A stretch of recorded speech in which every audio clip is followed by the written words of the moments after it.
প্রচণ্ড গরম। গরমের মধ্যে আইসক্রিম খেতে কার না ভালো লাগে।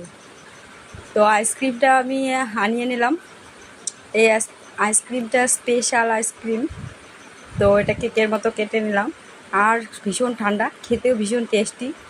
তো এটা কেটে নিলাম, কেটে দিয়ে আমরা সবাই মিলে ভাগ করে খেলাম। আর এই আইসক্রিম খেয়ে গলা ব্যথা, ঠান্ডা লেগে গেছে, সর্দি লেগে গেছে, কিন্তু খেতে ভীষণ টেস্টি। খাওয়ার পরে ঠান্ডা লাগে না, কী লাগে, दिल्ली का लड्डू है, खाओगे तो भी पछताओगे, नहीं खाओगे तो भी पछताओगे। আইসক্রিম খায়ে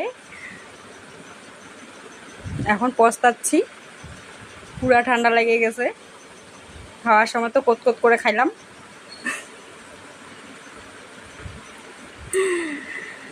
আর খামু না, এত ঠান্ডা লাগছে, আর খামু না।